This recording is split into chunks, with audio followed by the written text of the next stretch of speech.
Sí, profe. Bueno, vamos a ver un poquito en qué consiste, o mejor dicho, cómo actúa el sistema inmunológico en nosotros y en todos los organismos superiores, porque el sistema inmunológico es producto de una evolución, así como evolucionaron las especies, también el sistema inmunológico fue evolucionando. A ver, esperen un ratito que alguien ingresó, tengo que salir porque si no, no puede ingresar la persona. A ver, esperen.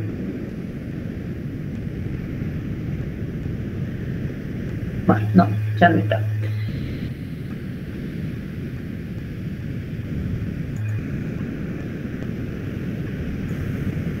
Volvemos.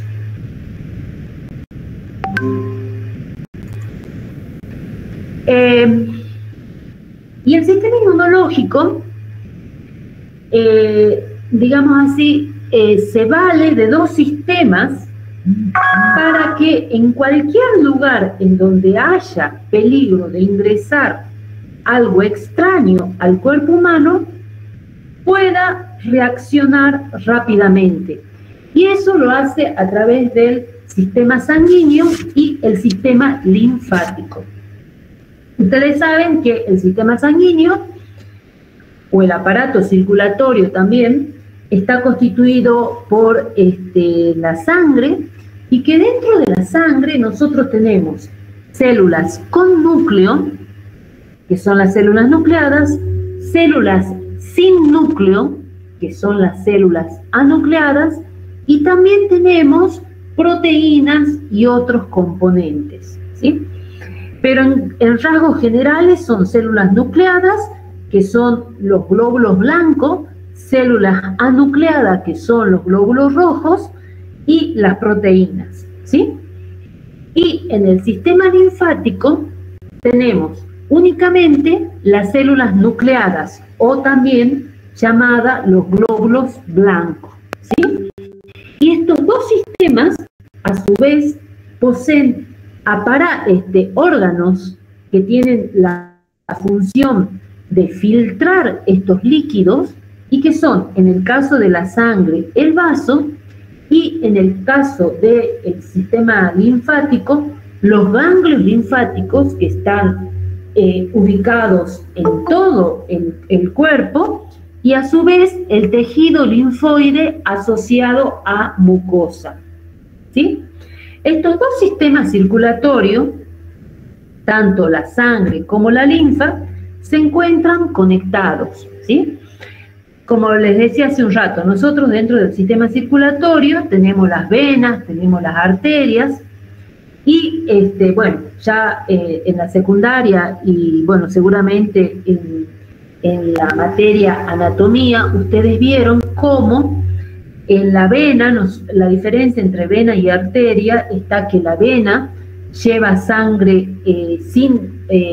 o sea que vuelve de los tejidos, vuelve sin oxígeno, y las arterias llevan, al revés que las venosas, sangre a los tejidos. Entonces va por las arterias a los órganos y vuelve otra vez al pulmón a través de las venas, ¿sí? Y a su vez, tanto las arterias como las venas van cada vez disminuyendo más su calibre hasta llegar a zonas periféricas, como pueden ser los dedos de las manos, los dedos de la piel, del pie, y cubren este sistema circulatorio todo el cuerpo humano. Bueno, lo mismo pasa con el sistema linfático. El sistema linfático podría decirse que corre casi paralelo al sistema circulatorio, pero tiene estos órganos, no como el vaso, que es un órgano grande y que está ubicado en la cavidad abdominal, sino los ganglios linfáticos, ¿sí? Que, como ustedes saben, a ver, quiero mostrarles una figura, pero ya les había mencionado, creo, son, por ejemplo, las amígdalas, o sea, estas formaciones que nosotros tenemos a los costados del cuello son ganglios linfáticos. Bueno, esos ganglios linfáticos corren por todo nuestro cuerpo y según cuál sea la zona en el que haya entrado un patógeno, nosotros podemos tener esos ganglios cercanos, infartados que se llaman, o sea, están agrandados, ¿sí? El médico cuando hace anamnesis buscando alguna enfermedad, empieza a tocar esos ganglios a ver si se encuentran agrandados, ¿sí? Bueno, entonces, esos dos sistemas, tanto el sistema circulatorio como el sistema linfático, se conectan entre sí. Y se conectan a nivel central como a nivel periférico. A nivel central, a través de sus grandes vasos, a través del, a ver, lo tengo achicado a esto, ahí está, yo no sabía por qué no veía bien. Bueno, a través del conducto torácico, ¿sí? En el conducto torácico hay una extravasación del líquido o del plasma de la sangre hacia los capilares de la linfa. O sea que están conectados ambos sistemas, que son sistemas en donde se propulsa líquido, a nivel central a través del conducto periférico y a nivel periférico, ¿sí? A través de las pequeñas arterias, o sea, estas bien finititas. ¿Y qué es lo que ocurre a nivel, por ejemplo, del conducto torácico y a nivel periférico? Que sale la parte líquida de la sangre que lleva las proteínas y las células nucleadas y se dirige hacia la linfa, ¿sí? Así como ustedes están viendo. Y todo este líquido que constantemente está circulando es a través de el funcionamiento del corazón. El corazón bombea sangre y lleva sangre, digamos así, oxigenada hacia la periferia y no solamente deja el glóbulo rojo el oxígeno a todo lo que es las extremidades, sino que también a ese nivel hay un intercambio de los glóbulos blancos que pasan, fíjense en cómo están en la flechita, hacia el sistema linfático, ¿sí? Y después, en algún momento, otra vez, es como que esos líquidos van constantemente haciendo este intercambio de proteínas y células nucleadas y mantienen el sistema atento y activo. De tal forma que cuando ingresa un patógeno, porque ha podido transponer las barreras estas que hemos visto, que de última, el próximo viernes vamos a ver cuáles son las barreras físicas.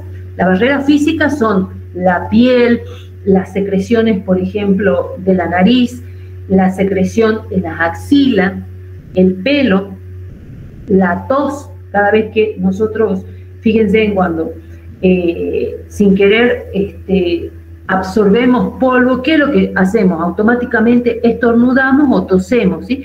Todo eso son mecanismos que de alguna forma eliminan todo lo que es al cuerpo para mantener sobre todo su interior de manera estéril, ¿sí?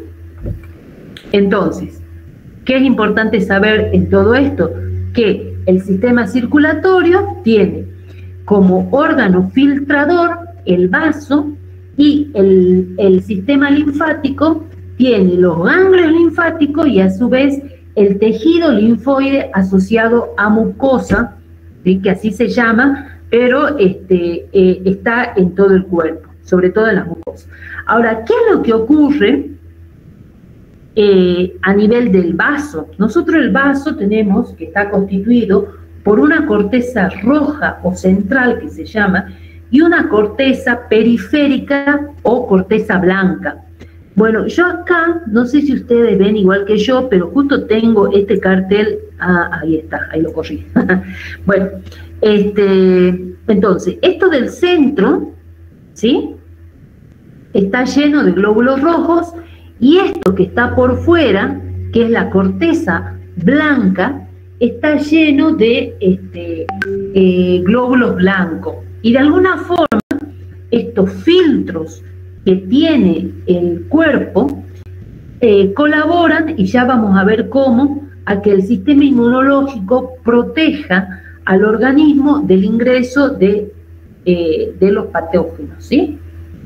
Entonces, nosotros tenemos que las células que participan en la defensa del cuerpo, acuérdense que yo he dicho, hay células nucleadas, son los linfocitos, los granulocitos, los monocitos y las células T. Ahora, el origen de estas células que participan en el sistema inmunológico es diferente. Así tenemos que los linfocitos, los granulocitos y los monocitos provienen de la médula ósea, mientras que las células T provienen del timo. Eso hace que cuando hay una agresión, nosotros tenemos distintos tipos de respuesta. Tenemos una respuesta rápida y una respuesta más lenta. ¿Cuándo actúa una respuesta rápida? Es una respuesta innata, o sea, es una respuesta, si se quiere, rapidísima. Es cuando, por ejemplo, nosotros nos lastimamos y sin querer entran las bacterias que formaban parte de la flora normal de la piel, ingresan. Entonces, cuando las bacterias están en nuestro tejido, pongamos que, como ejemplo, la pierna, bueno, cuando estas bacterias están en el músculo, automáticamente lo que para o detiene que estas bacterias aprovechen y empiecen a multiplicarse es la respuesta rápida, inmune y que es inespecífica, ¿sí? Ya vamos a ver por qué es inespecífica, porque siempre reacciona de la misma forma. En cambio, la que es tardía es cuando por segunda vez ingresa el agente etiológico, ya hay una respuesta específica. O sea, para que haya una respuesta específica, que es mucho más certera, mucho más, digamos, precisa, es necesario que primero exista esta respuesta innata, inespecífica. ¿Sí? Después vuelvo a repetir todo esto porque si es la primera vez que ustedes escuchan, capaz que les resulte un poco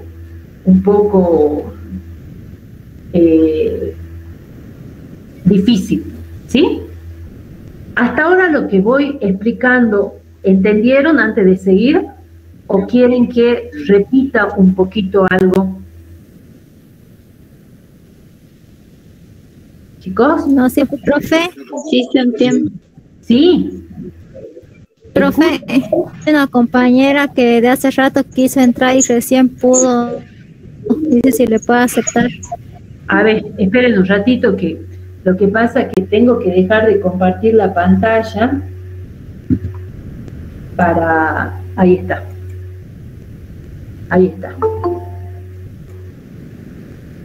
No sé quién más quiere ingresar, si está en contacto con algunos de ustedes. Que ingresen ahora porque...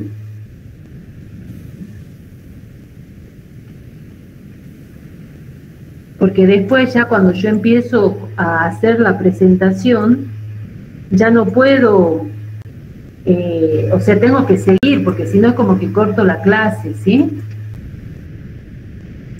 Profe, una pregunta. Sí, escucho. El tema de la asistencia, ¿cómo sería? Miren, yo estoy haciendo un print de pantalla, ¿sí? Yo, por ejemplo, en este momento hay 34 alumnos conectados, ¿sí? Yo puedo ver quiénes son los que están conectados. Bueno, profe, gracias. No, de nada. Profe, Sí, ¿podría repetir lo de la respuesta innata? bien, ahora repito. Esperen un ratitito, presentar ahora.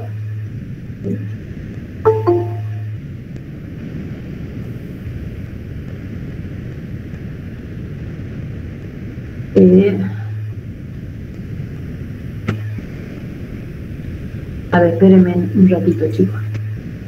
Admito a Rodrigo.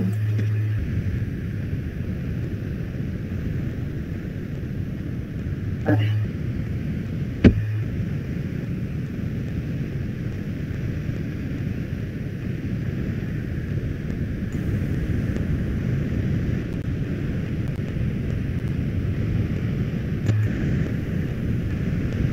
Presentar ahora una ventana.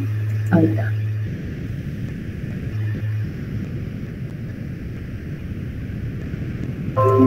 Ahí está.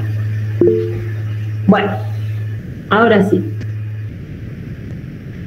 Entonces, el sistema inmunológico, independientemente de ahí está. El sistema inmunológico, independientemente de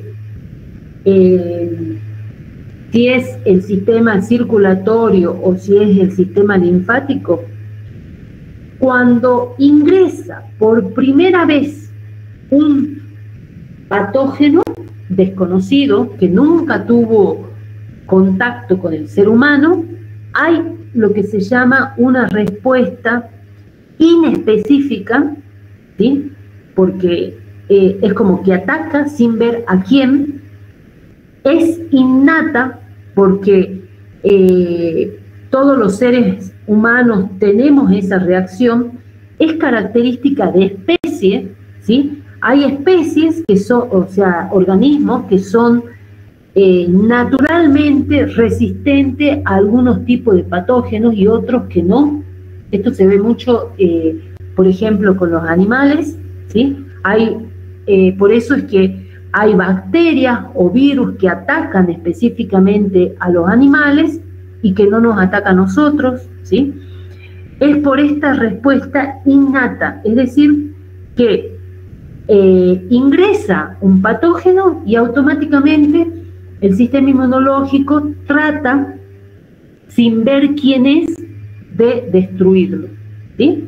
Y después existe una respuesta específica que demora varios días, a diferencia de la anterior que demoraba horas. Bueno, esta demora varios días y es específica, es decir, es una respuesta en donde ya hay, si se quiere,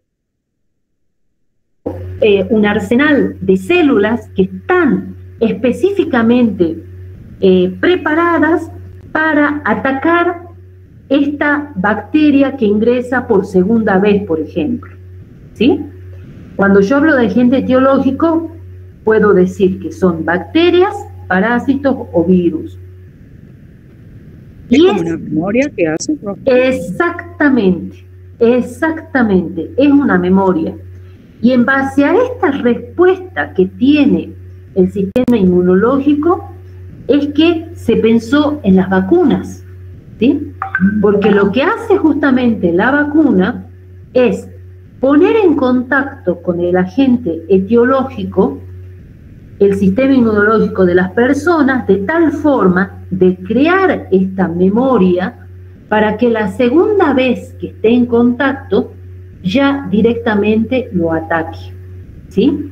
Las vacunas lo que hacen es evitar las formas graves de enfermedad, o sea, no evita que nosotros nos enfermemos, pero evita las formas mortales.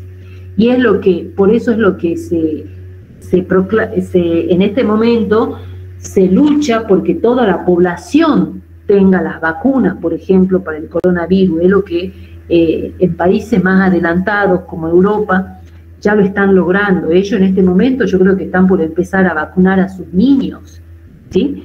Cuanto más personas tengan la vacuna, menos probabilidad existe de que adquieran la forma grave de la enfermedad, ¿sí?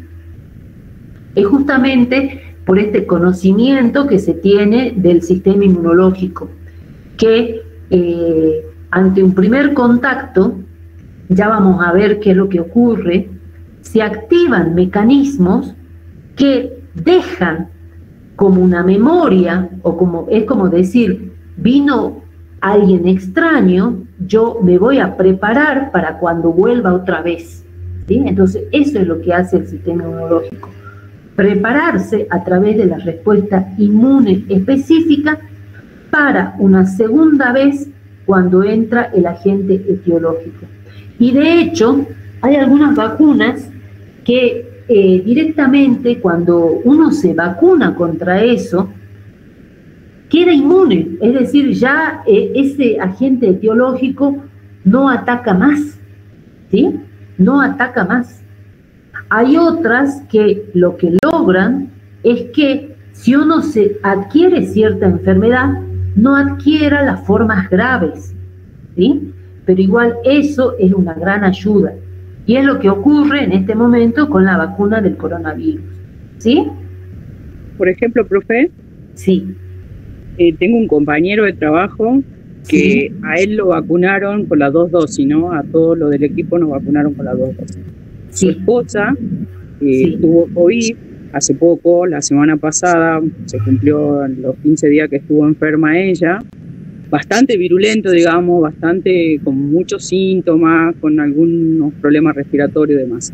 Si bien a él empezó con algunos síntomas de COVID, pese a estar vacunado con las 2 dosis, pero es como que solamente estuvo dos días, digamos, o sea, y él reaccionó rapidísimo, su cuerpo obviamente reaccionó rapidísimo, y es como que se repuso, pero él dice, tenía todos los síntomas, había perdido un poco el olfato, le dolían las articulaciones, pero al tercer día dice, es como que ya me sentí bien.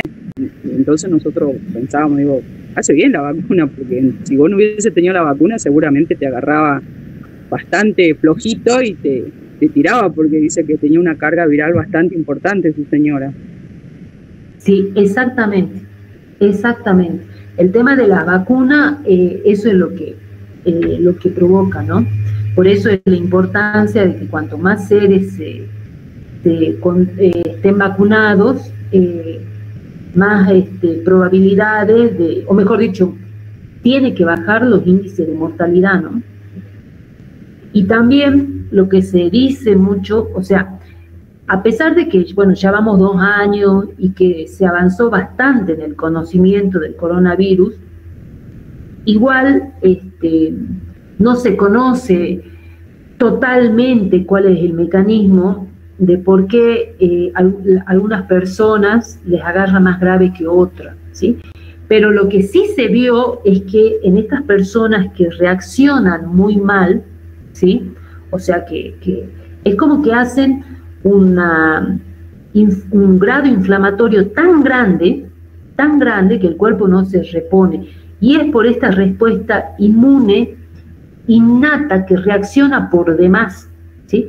Porque ahora ya les voy a explicar qué es lo que pasa cuando ingresa un patógeno por primera vez al cuerpo humano. Actúa esta respuesta rápida, inmediata. Esta respuesta inmediata lo que hace es liberar muchas citoquinas, muchas sustancias muy inflamatorias. ¿Qué son las sustancias inflamatorias que libera el organismo en estos sitios de infección? Son sustancias que llaman a más células nucleadas, a más glóbulos blancos. Y esos glóbulos blancos adentro están llenos de enzimas.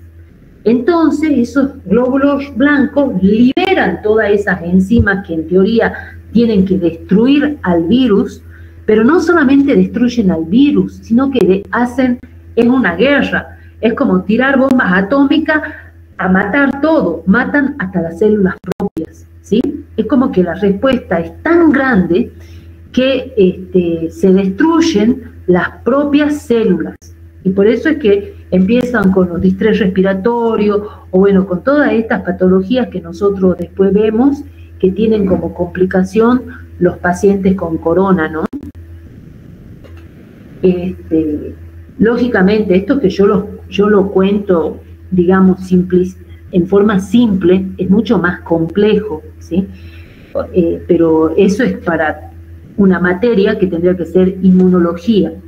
Yo lo reduzco, pero básicamente, mirando de arriba, como quien dice, es lo que ocurre, ¿sí? Los pacientes con coronavirus, lo que ocurre es que esta respuesta primaria es tan fuerte, es tan grave, que se destruye tratando de destruir el virus, porque lo que se dice es que llega un momento que el virus no está, y lo que sigue mal en la persona es la destrucción que su propio sistema inmunológico hizo, ¿sí?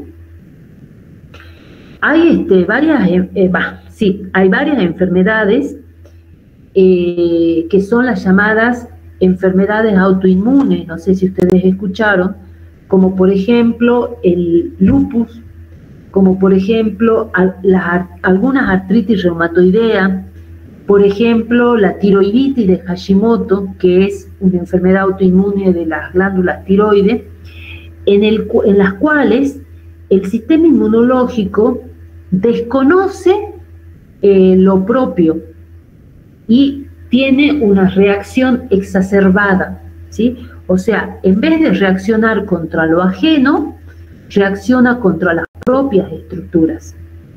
Porque para que actúe el sistema inmunológico, no es que va y ataca a todo el agente etiológico. O sea, ustedes han visto, yo les expliqué que las bacterias tienen un núcleo, tienen un citoplasma, tienen una membrana plasmática, tienen una pared celular.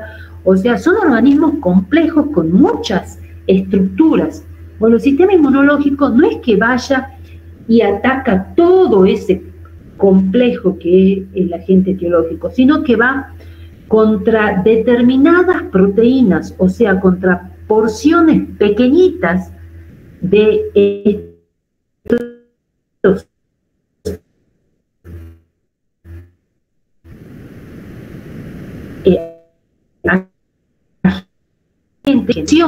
ya sea de proteínas, ya sea de lípidos, que estimula el sistema inmunológico, ¿sí? Son proteínas que estimulan que el sistema inmunológico se ponga en actividad.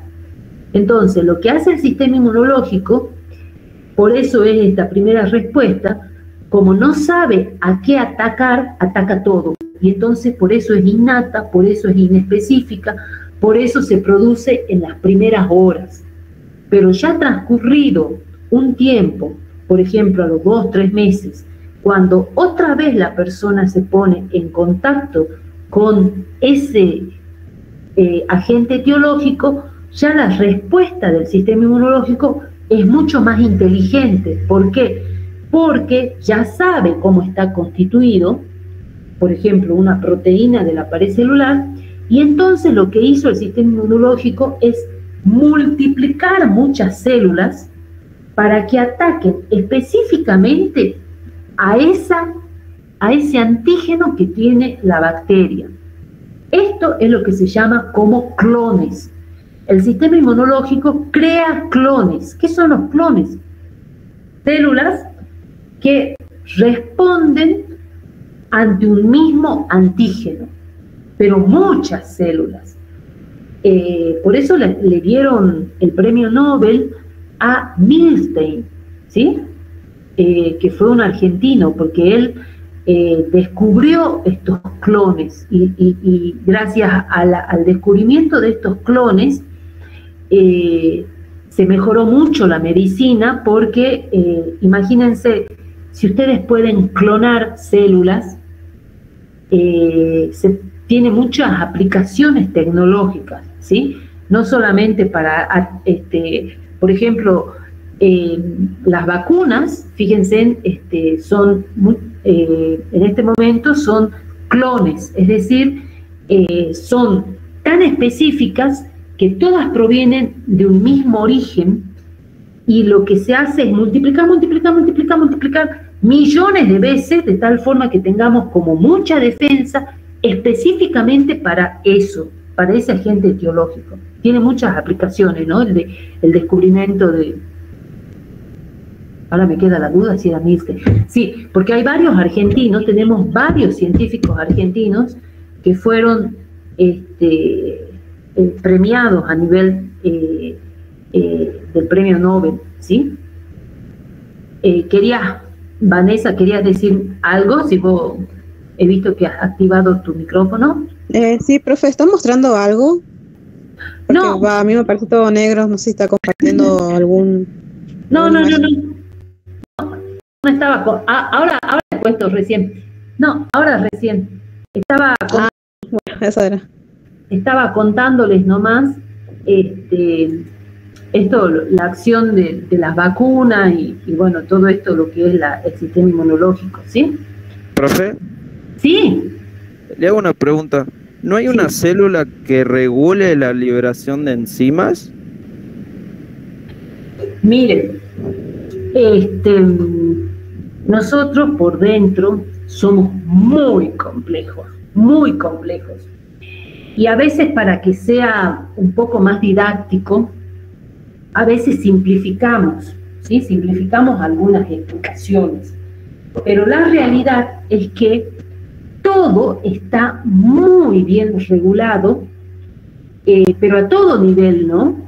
O sea, estamos tan inteligentemente hechos que justamente para que las respuestas no sean así tan categóricas, que si falla una enzima no se pueda producir algún efecto, es que el sistema, que todo, pero no es únicamente el sistema inmunológico, sino también el funcionamiento del hígado, el funcionamiento de los pulmones, del sistema urinario, todo, lo hace por pasos, ¿sí? O sea, es toda una cadena de sucesos que pasen para que veamos un efecto. De esa forma, el organismo, todos los organismos vivos, cuidan de que alguna respuesta sea bien controlada. Porque si fuera tan así, esto que vos mencionás, que haya algo que pare de golpe, sería como muy simple y ya no existiríamos como seres humanos. Hay tanta inteligencia en toda nuestra constitución que, por ejemplo, la cascada de la coagulación, o sea, cuando nosotros nos lastimamos, han visto que automáticamente se forma una costra, ¿sí? Bueno, eso que demora minutos significa que una proteína se desdobló en dos, esa mitad de esa otra proteína se une a otra, esta otra pierde una porción y se une. Es una cascada, pero maravillosa, pero muy compleja de entender, ¿sí? O sea, estos estudios significó el premio Nobel para quienes pudieron hacer esta descripción, pero es algo muy complejo, no es tan sencillo. Por eso es que fíjense en que o sea, no tiene nada que ver con esto que estuve explicando, pero con el tema del coronavirus, en la desesperación de querer evitar tantas muertes, tanta gente afectada, salió cada cosa, o sea, y nada estaba basado en estudios científicos, ¿sí? Se habló de la ivermectina, se habló del cloro, se habla de un montón de cosas que la gente empezó a probar sin tener la certeza de estudios que demuestren que efectivamente eran buenos, ¿sí? Esto lleva años, porque imagínense que para probar algún remedio hay que hacer hasta como placebos. Un estudio de investigación generalmente se hace en una población en el cual la mitad de las personas reciben el tratamiento y la otra mitad no lo recibe, pero nadie sabe quién recibe. ¿Para qué se hace esto que se llama a doble ciego? Para que los efectos no estén influenciados por las personas, porque muchas personas, fíjense, le están dando un placebo. ¿Qué es un placebo? Algo que no tiene ningún efecto, ¿sí? Es un placebo. Yo le digo, toma, esta es una vallaspirina y es un placebo, o sea, no es una vallaspirina, azúcar si se quiere, y la persona toma y se siente bien y dice, qué buena la vallaspirina. Entonces, ¿qué es lo que ocurrió ahí? Que en realidad la persona sola se creó toda esa historia de que se sanó y no hubo nada, ¿entienden? Bueno, con los medicamentos hay que hacer eso, hay que hacer estudios a doble ciego, o sea, personas a que se le dé y personas que no. Pero es toda una historia, porque eso tiene que venir con una aprobación de un comité de ética. ¿Por qué? Porque más vale que todas las personas quieran recibir el tratamiento, ¿sí? Y va a haber personas que no van a recibir y que cuando están en un estudio de investigación puede ser que les toque el placebo. Y es lo peor que le puede pasar. Pero por eso ustedes que están en el área de salud, esto se ve mucho, ¿no?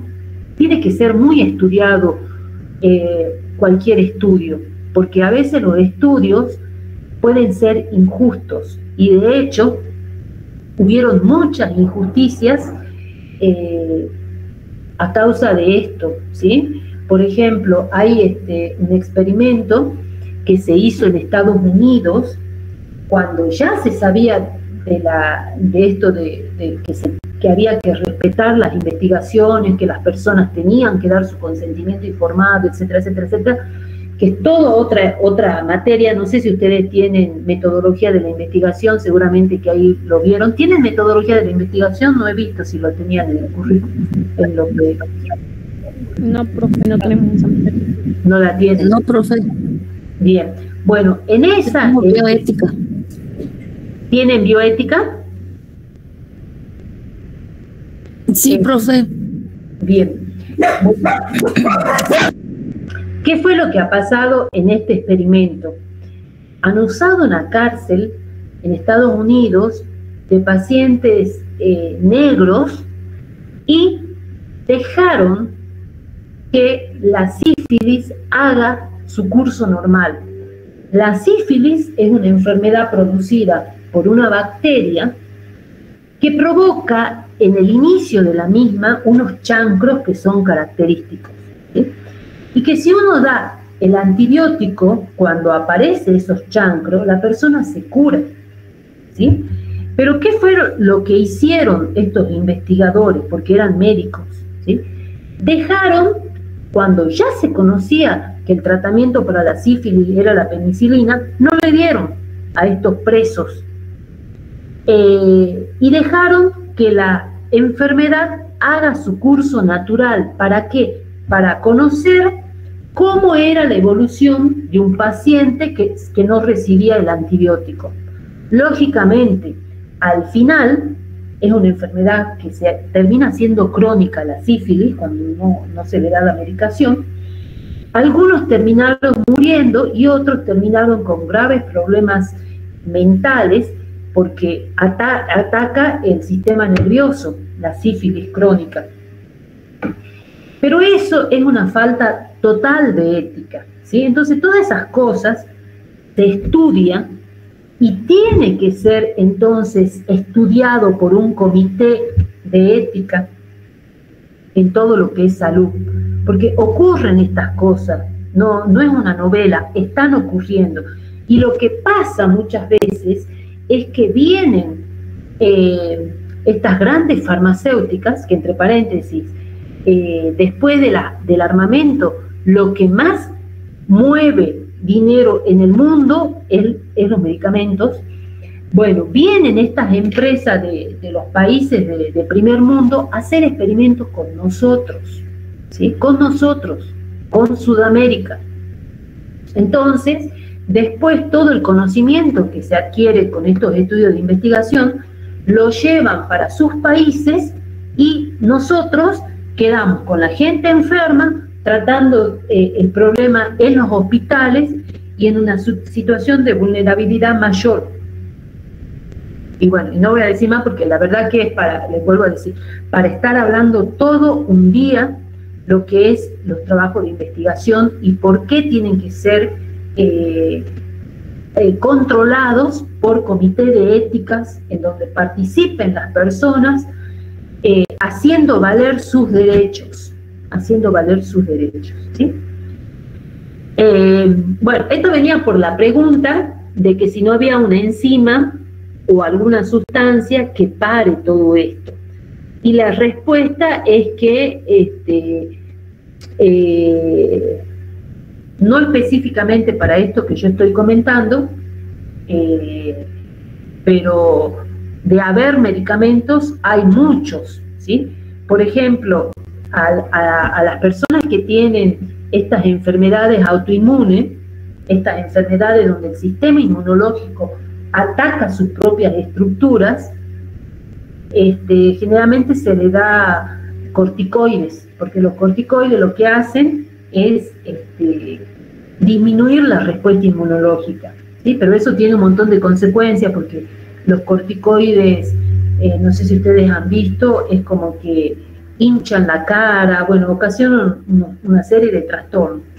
Entonces, bueno, es toda una historia, ¿no? Bueno, sigamos con lo nuestro, porque si no, no vamos a terminar. Entonces, la respuesta inmune, inmediata, innata, está mediada por estas células que están acá, los linfocitos, los granulocitos, que son, todo esto son glóbulos blancos, pero los granulocitos son los neutrófilos. Por ejemplo, cuando un médico pide un hemograma es, nosotros los bioquímicos lo que hacemos es un recuento de glóbulos blancos, contamos cuántos glóbulos blancos tiene la persona y a su vez los clasificamos, es decir, ¿cómo los clasificamos? Según la forma, según cómo nosotros vemos en el microscopio, contamos 100 glóbulos blancos y los clasificamos en neutrófilos, eosinófilos, basófilos, linfocitos y monocitos, que todos tienen distintas formas. Entonces, hacemos un porcentaje y decimos en el informe al médico, tiene 6.900 glóbulos blancos por milímetro cúbico, y la fórmula leucocitaria tiene 80 neutrófilos, 20 linfocitos, por ejemplo, ¿sí? Esos valores que nosotros informamos, en una persona normal ya está estudiado cuánto tiene que ser. Entonces, cuando se altera esos valores, es decir, en vez de tener, por ejemplo, 60, tienen 90 neutrófilos, ahí automáticamente, con la fórmula leucocitaria, el médico está diciendo, acá hay una infección, ¿sí? ¿Y por qué es? Porque se activan estos granulocitos, que son los neutrófilos, cuando hay una infección. Aumentan los glóbulos blancos, ¿sí? Aumentan los glóbulos blancos, aumentan los linfocitos y aumentan los monocitos, ¿sí?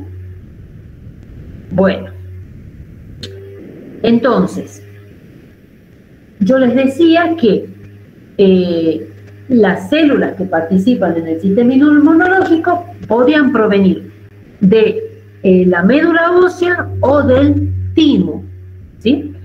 De las células de la médula ósea, nosotros en la médula ósea nuestra tenemos lo que se llaman células madres. ¿Qué son las células madres?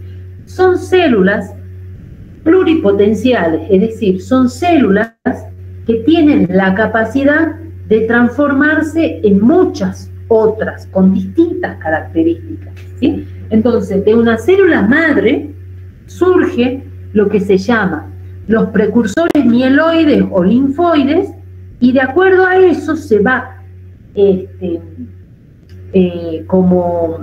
se va diferenciando a su vez estas células y forman estas últimas que están acá, que fíjense, se llaman fagocitos, que son las células que finalmente actúan ahí, en el frente de batallas, ¿sí?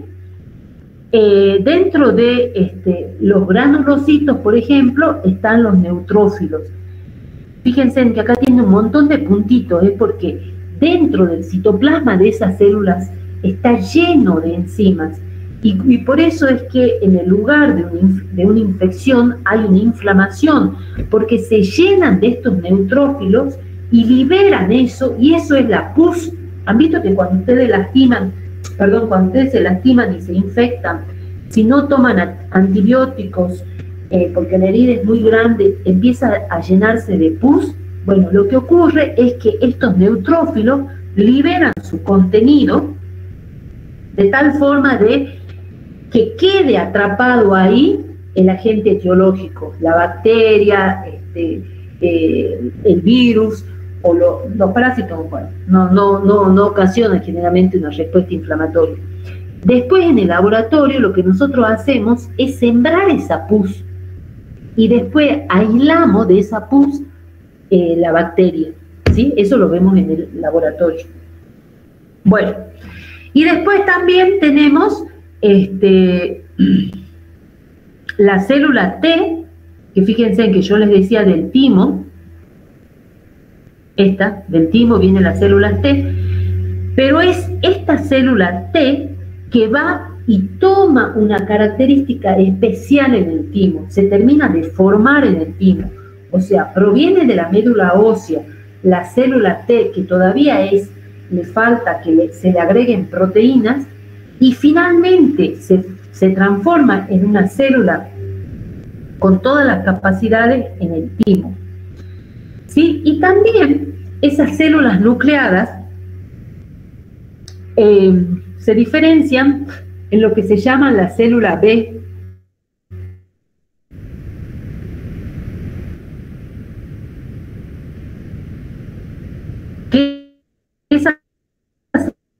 Los cuerpos son proteínas que se unen específicamente a esas porciones de la bacteria y permiten que después otras células las terminen destruyendo, ¿sí? Ya vamos a ver. O sea, lo que yo les quiero mostrar acá es que en la médula ósea está toda la información para que el sistema inmunológico funcione bien. ¿Qué es lo que pasa, por ejemplo, en los pacientes con leucemia? ¿Ustedes saben lo que es una leucemia? ¿Alguien sabe lo que es una leucemia, chicos? ¿Es un tipo de cáncer, puede ser? Es Cáncer en la sangre. exactamente. Lo que ocurre en la leucemia es como que fuera un cáncer a los glóbulos blancos, ¿sí? Entonces los glóbulos blancos, en vez de formarse con todas estas características, empiezan a multiplicarse, pero las células indiferenciadas, es decir, esta primera parte. Y esta primera parte,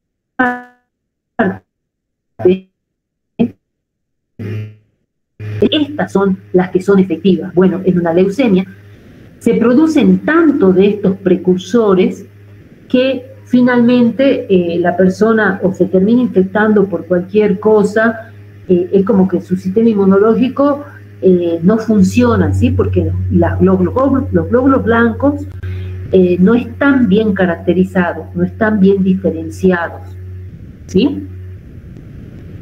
Bueno, entonces, de estas mismas células son las proteínas que después nosotros vemos en sangre y en linfa. ¿Se acuerdan que yo les decía que en la sangre nosotros tenemos células nucleadas, anucleadas, que son los glóbulos rojos, y proteínas? Y en la linfa teníamos células nucleadas, o sea, los glóbulos blancos, y proteínas, ¿sí? Esas proteínas, ¿de dónde provienen? Provienen de esta célula B, ¿sí? El sistema inmunológico, entonces tenemos, además de todo lo que es los granulocitos, los monocitos, de la serie mieloide, si se quiere, tenemos las células linfoides, que son la célula T y la célula B. Y ustedes, capaz que, o mejor dicho, más adelante vamos a entender por qué los pacientes con HIV, o mejor dicho, con el síndrome de inmunodeficiencia adquirida, mueren Porque lo que ellos empiezan a disminuir es los linfocitos, los linfocitos T, específicamente uno que se llama CD4, empieza a disminuir tanto que un paciente sidótico queda como sin defensa, ¿sí? Porque estos linfocitos no se forman, ¿sí? Es muy lindo esto, pero bueno, medio complejito. Bueno, entonces, de una respuesta innata llegamos a una respuesta adaptativa específica, ¿sí? En la primera exposición con el agente patógeno se forman los clones y en la segunda exposición existe la activación de los clones, y cuando se activan los clones, digamos así, es porque existe la memoria inmunitaria. Con la vacuna lo que se persigue es justamente que esta memoria inmunitaria esté activa, es decir, que haya tantos clones de tal forma que cuando ingrese la bacteria, el virus, estos clones rápidamente sinteticen los anticuerpos que van a colaborar en la destrucción de esa bacteria, ¿sí? Pero a su vez, además de ocurrir esta activación de clones, lo que ocurre es que hay una tolerancia adquirida. ¿Tolerancia a qué? ¿Por qué adquirida? El sistema inmunológico de cualquier persona normal está preparado para no reaccionar ante las estructuras propias, ¿sí? Ese mecanismo en el cual no reacciona contra las propias estructuras, pero sí contra lo que es extraño, se denomina tolerancia adquirida. El sistema inmunológico, ¿qué es lo que hace entonces? Reconoce lo que no es del cuerpo, ¿sí? Y es lo que falla en las enfermedades autoinmunes. ¿Qué es lo que ocurre para que haya esta respuesta primaria, innata? ¿Qué es lo que ocurre? Que, por ejemplo, nosotros tenemos en la Tierra varios años de evolución.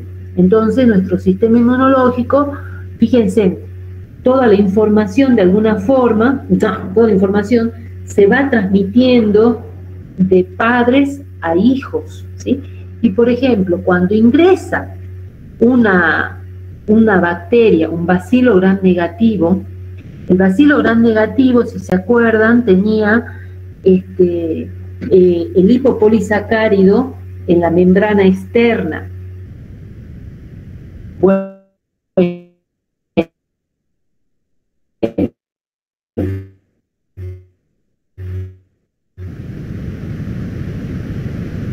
ese molecular adaptada, que es como que le queda en la memoria transmitida por los padres, que es cada vez que ingresa un bacilo gram negativo, el sistema inmunológico reconoce esa porción que es ancestral, que viene de muchísimos años, que se llama PAMP, P-A-M-P, y entonces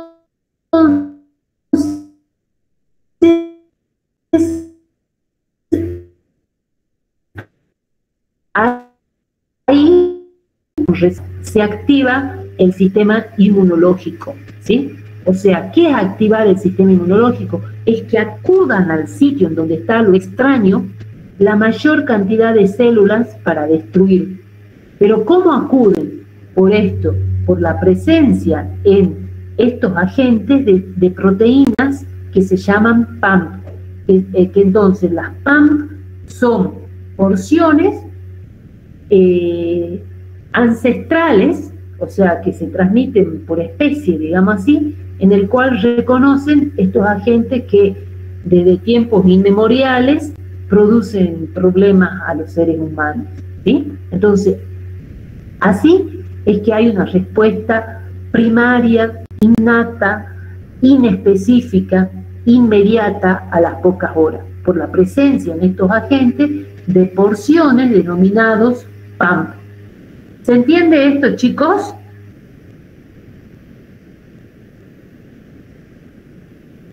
Porque, o sea, esto explica por qué hay esa reacción, porque si no, no se explicaría que por qué entra una bacteria y acuden un montón de glóbulos blancos. ¿Por qué acuden? ¿Contar algo? Y gracias a... No, lo que nosotros tenemos son los receptores del PAMP. Lo que tienen el PAMP son estas bacterias que están hace muchísimo tiempo, ¿sí? Por ejemplo, la Escherichia coli, algunas bacterias que cada vez que ingresan en el cuerpo producen infección, ¿sí? O sea, los agentes externos tienen porciones de PAMP, ¿sí?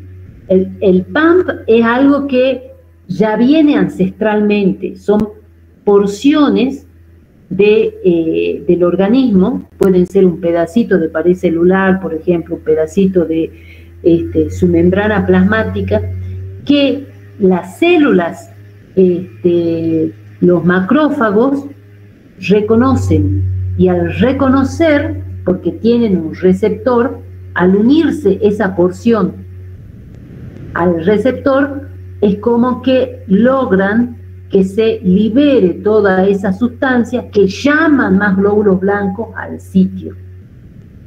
¿Sí? ¿Se entendió mejor, Diego? Sí, profe, ahora sí. O sea, quiere decir que el PAMP lo que tiene el virus o la bacteria, y nosotros el organismo, que tenemos los receptores, lo reconoce para así actuar de forma innata o inmediata.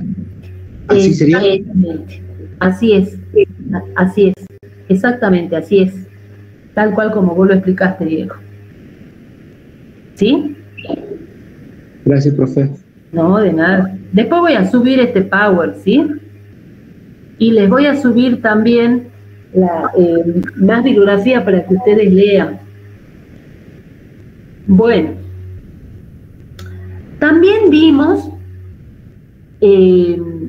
esto que hay proteínas que necesita el sistema inmunológico para actuar, y esas proteínas son llamados los anticuerpos, ¿sí? Capaz que ustedes escucharon hablar de los anticuerpos. Los anticuerpos tenemos de varios tipos. Tenemos los anticuerpos que en realidad se denominan inmunoglobulinas, ¿sí? Esa es la definición. Los anticuerpos son inmunoglobulinas. Y por eso es IG. Esta es la abreviación de inmunoglobulina. Tenemos de 4 tipos los anticuerpos o inmunoglobulina. Las A, la M, la G y la E. Cada uno de estos anticuerpos es como que tiene una función específica, ¿sí? La inmunoglobulina A, por ejemplo, se encuentra en las mucosas. ¿En qué mucosas? Y en la mucosa bucal, en la mucosa intestinal, en la mucosa vaginal. O sea, son proteínas que están esperando que ocurra a esos niveles, a nivel de las mucosas, alguna infección para actuar, ¿sí? Después tenemos en sangre la IgM, la IgG y la IgE. Estas tienen, digamos así, determinadas características. La IgM está formada por 5 IgG, o sea, es pentamérica que se llama, o sea, constituida por 5 porciones de esta IgG. Es una inmunoglobulina muy grande y es la primera que aparece. O sea, la célula B, cuando empieza a formar estos anticuerpos, lo primero que aparece es la M. Y después aparece, después de un tiempo, aparece la inmunoglobulina G, que lo que nos está diciendo es una memoria inmunológica. Esto se usa mucho en la parte de diagnóstico de las enfermedades para saber en qué etapa de la enfermedad se está, ¿sí? Por ejemplo, la toxoplasmosis es una parasitosis que ocasiona cuando la mujer está embarazada y se contagia, o sea, tiene su primera infección durante el embarazo. Depende en qué trimestre se contagie de esta parasitosis, van a ser las consecuencias. Generalmente, cuando se contagia en el primer trimestre, generalmente mueren, ¿sí? Son los abortos espontáneos. O sea, la mujer antes de llegar a los 3 primeros meses sola aborta. ¿Y por qué ocurre eso? Y ocurre porque está en la primera etapa de la enfermedad, de la parasitosis, y nosotros en el laboratorio nos damos cuenta que está en esa primera parte porque no tiene ningún síntoma clínico, ¿no? El único síntoma es que aborta, y a través de un análisis que es inmunoglobulina M para toxoplasmosis, ¿sí? Le hacemos la determinación de esa inmunoglobulina. Después tenemos una inmunoglobulina que es una memoria inmunológica, es decir, que ya pasó un tiempo, entonces el organismo creó este anticuerpo que aparece, digamos así, cuando ya la enfermedad o se cura, depende del caso, o ya pasó mucho tiempo, ¿sí? Habla siempre de memoria inmunológica. Por ejemplo, si alguno de ustedes tuvo hepatitis, al principio de la hepatitis tenían IgM contra la hepatitis, depende si ha sido la hepatitis A, la B, la C.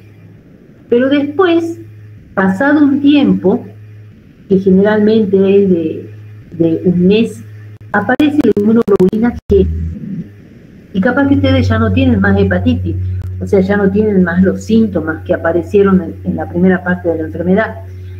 Pero aparecen estos anticuerpos. Entonces, cuando aparecen estos anticuerpos, nosotros decimos que ya depende de la enfermedad, esto lógicamente depende de la enfermedad, puede que ya se haya curado, ¿sí? Porque es la memoria inmunológica. Cada vez que aparece la inmunoglobulina G, significa que ya el sistema inmunológico está actuando y posiblemente ya haya destruido el agente etiológico, ¿sí? Y después tenemos... Y ahora con el... Sí. Perdón, ¿Sí? profe, y ahora con el COVID, ¿qué se busca? ¿El IgG, digo? Lo que se Por ejemplo, hace... cuando se hace un... o sea, lo que se hacía en un principio, que era muy caro y que se dejó de hacer, es... se buscaba el antígeno que era específico del virus, y por eso se utilizaba la PCR, que la PCR significa la reacción de la polimerasa C. ¿Qué es la polimerasa? La polimerasa es una enzima que multiplica millones de veces ese virus, y ahí lo podemos detectar, ¿sí? Porque, por ejemplo, la PCR se usa mucho en el inicio de las enfermedades infecciosas, en donde hay muy poco agente etiológico. Entonces, ¿qué es lo que hace la polimerasa? Si hay una copia del virus, la multiplica millones de veces, de tal forma que después yo puedo darme cuenta de su existencia, porque son, acuérdense, partículas tan pequeñitas que únicamente el microscopio electrónico las puede ver, ¿sí? Entonces, para ponerla después de manifiesto se hace a través de la PCR. Ahora no se están haciendo la PCR, se están haciendo los test rápidos, ¿sí? Los test rápidos, fíjense en que por lo menos tiene que haber pasado 5 días desde el inicio de los síntomas. no se hace inmediatamente, ¿sí? Yo la verdad que no he leído qué anticuerpos son los que detecta, pero por el tiempo que ha pasado, fíjense, 15 días de incubación en el cual el virus empezó a multiplicarse, empieza con los síntomas y se espera 5 días más, seguramente es una inmunoglobulina G, ¿sí? Que se está determinando, o sea, la respuesta inmunológica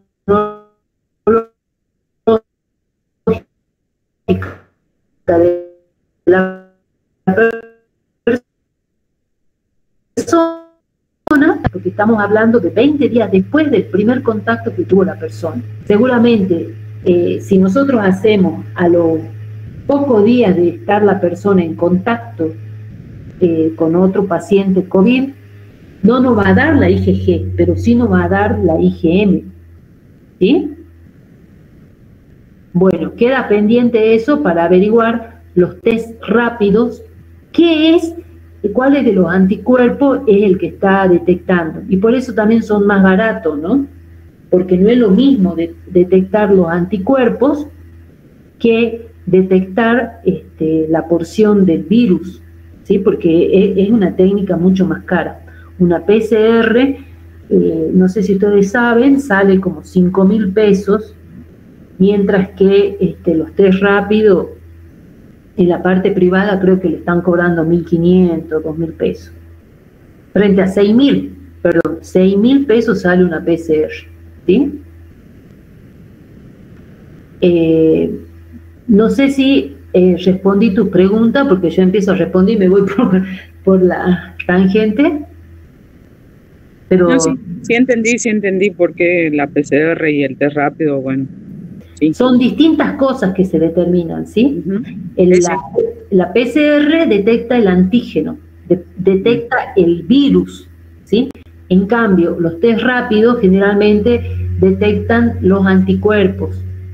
Y seguramente, porque la verdad que tampoco averigüé, pero seguramente pueden ser las IgA, porque ¿qué le hacen? Le colocan un hisopado de nasofaringeo, lo que lo hacen para los test rápidos, no averigüe que... Sí. Entonces, justamente en Alto Comedero estaban haciendo test rápido y son, o sea... Hisopados. Claro. Seguramente están determinando IgA, ¿sí? Porque esas son las que está, el anticuerpo que está en las mucosas, ¿sí? Porque la IgM y la IgG se haría en muestras de sangre. Bien. ¿Sí? Muestras de sangre, ¿sí? Ajá. Y después tenemos la otra inmunoglobulina que también la tenemos en sangre, que es la inmunoglobulina E, que generalmente esta inmunoglobulina E se la utiliza como diagnóstico de las alergias, ¿sí? Un paciente que tiene síntomas de alergia, que todo el tiempo está estornudando y demás, el médico le pide una IgE y le da altísima. Y después tenemos IgE que son específicas, que se llaman RAS, pero son IgE, específicas, qué sé yo, para distintas cosas, para IgE específica para maní, para los 1500 alérgenos que hay, que se pueden investigar en las personas que son alérgicas. Es mediante un análisis de sangre, ¿sí? Bueno, todos estos anticuerpos participan en el sistema, en la defensa del cuerpo. Y perdón, profe, ¿y la alergia qué sería? ¿Como una respuesta exagerada del cuerpo ante algo no patógeno o algo así? ¿La leche? La alergia, digo, la alergia. Ah, la alergia sí. La alergia es que exactamente el cuerpo ante un mismo alergeno, que el alergeno ahí no necesariamente es un microorganismo. El alergeno puede ser una sustancia. Hay personas que son alérgicas al cacao, al maní, al pescado, al huevo, a la leche, o sea, para tirar manteca al techo, la variedad de cosas que las personas pueden ser alérgicas. Y en realidad es una exacerbación del sistema inmunológico, ¿sí? Es como que ante esas cuando la persona está en contacto con estas sustancias, actúa como que fuera un patógeno, va con toda la artillería, ¿sí? Y eso se manifiesta a través del aumento de la IgE. Exactamente, una respuesta exacerbada, ¿sí? Después las respuestas estas específicas se clasifican a su vez de distintas maneras, pero eso no vamos a ver porque es muy específico, ¿sí? Pero, por ejemplo, las alergias entran dentro de esta quinta clasificación, que es como de hipersensibilidad. Es más, hay pacientes que tienen que hacerse tratar la alergia porque eso va empeorando y puede llegar un momento en que se mueren, ¿no? O sea, hay pacientes que en crisis, por ejemplo, los pacientes asmáticos son pacientes alérgicos. Y si están en una crisis asmática, no pueden respirar, se mueren. Yo conocía una vecina que era súper alérgica, yo era chica, y se fue a carnavalear y le tiraron talco en la cara. Hizo tal reacción alérgica que se murió. No hubo forma de salvarla, ¿no? Porque es espantoso cómo se dispara la alergia. Es muy rápida y muy sufrida para la... Por ejemplo, a mí para la alergia me dan 2 días de corticoides cuando tengo esas crisis alérgicas. Claro. O sea, y es a todo, ¿no? Digamos, pero bueno. Y una preguntita, ¿vos estás yendo a un alergista para que te trate o es un médico clínico? No, un alergista, el doctor Alfaro, es médico especialista. Bueno, eso también es algo que hay que tener mucho cuidado en ir a los profesionales que están capacitados, así como el alergista, como el doctor Alfaro, que traten, porque muchas personas, fíjense, la alergia es algo que está cada vez hay más gente alérgica, ¿no? Porque la verdad que estamos contaminando el planeta impresionantemente. Pero hay personas que saben, por ejemplo, que hay corticoides de venta libre, como el Desalergin, porque una de las formas de manifestarse es como el resfrío crónico, ¿no? Entonces van y se compran, ellas solas por propia cuenta, porque saben que tomando Desalergin se sienten bien, y eso está mal, porque es como que empiezan a medicarse y después adquieren cierta resistencia, y después no hay con qué darle, ¿no? Entonces es importante que cuando haya una alergia se vaya a las personas para que lo traten, porque también hay tratamientos para la alergia, ¿no? Los tratamientos para la alergia consisten en darle en muy pequeñas dosis durante un tiempo bastante prolongado el mismo alergeno, o sea, le van poniendo en contacto, por ejemplo, si yo soy alérgica a la picadura de hormiga, que es específicamente el ácido fórmico, entonces me van inyectando una vez a la semana. Una vez a la semana. Exactamente, una vez a la semana el alérgeno, de tal forma de ir creando como esta tolerancia. ¿Sí? Es que no lo reconozca ya como extraño a eso que es extraño. Y en eso consisten los tratamientos y que son efectivos, ¿no?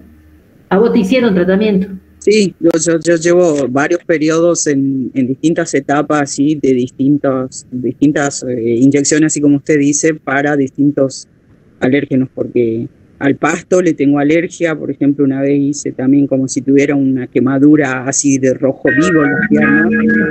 Alergia al pasto, digamos. Claro. A ver, espérenme 2 segunditos, chicos. ¿Hola? ¿Sí? ¿Quién habla?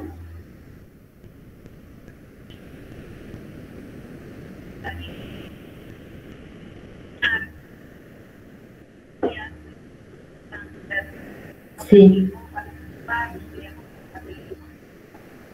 No, la verdad que no he podido participar. Sí, no he podido participar.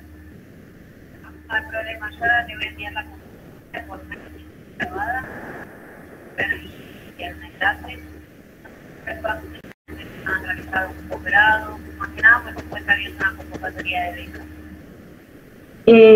Bueno, yo ahora no puedo atender porque justo estoy dando clase y le dije a mis alumnos que me esperen un ratito, me están esperando acá vía internet.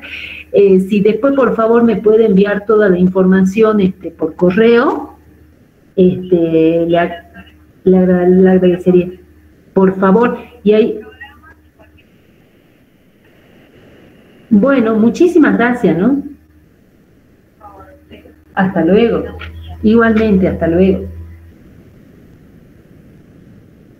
Bueno, disculpen chicos, ya le estaba por cortar porque yo digo, ya me vienen a querer vender algo, pero bueno, era justo de un curso que me había anotado de nutrición y cáncer y que me dijeron que me iban a mandar el video y bueno, si me interesaba algún otro estudio, bueno. Y yo me tiento y después nunca tengo tiempo. Bueno, algo más que me quieran comentar de esto, así, porque ya nos queda muy poquito tiempo. Vamos a dejar hasta ahí. Si tienen algunas preguntas me lo hacen y la clase que viene vamos a seguir con todo lo que es la inflamación, cómo ya empiezan a actuar todo esto que estuvimos viendo, las vacunas, ¿sí?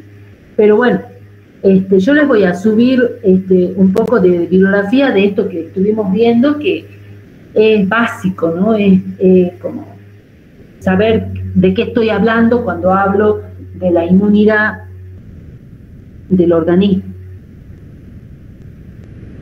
¿Quieren hacerme alguna pregunta, chicos? ¿Profe? Sí. ¿Profe? Le hago una consulta a esto del tratamiento con el alergista. ¿Se puede tratar también una alergia contra un medicamento? Sí. Porque yo tengo mi papá que según él, que cuando era chico en una salita de... le dijeron que era alérgico a la penicilina. Pero él nunca se hizo un estudio ni nada, pero a él dice que le dijeron así. ¿Eso también se puede hacer un tratamiento? En realidad, lo que primero hay que hacer es comprobar esto, ¿sí? Es comprobar que sea alérgico a la penicilina. Y eso se puede hacer con un análisis, ¿sí? Un análisis de sangre que se llama RAST. Así yo te lo voy a poner como los médicos piden. Tiene que pedir un médico alergista, RAS para penicilina, ¿sí? Eso, por ejemplo, o sea, hay laboratorios que si bien no se hacen acá en Jujuy, se derivan a Buenos Aires, pero las obras sociales algunas las reconocen, ¿sí? Lo que sí es importante es saber que para penicilina, nosotros tenemos la penicilina, la G, la M, hay varias penicilinas, entonces hay que ver a cuál de las penicilinas es, ¿sí? Pero en los laboratorios estos de Buenos Aires se hace para la G, para la M o M, ¿sí? O sea, se hace específicamente para eso. Y si ese análisis da un cierto valor,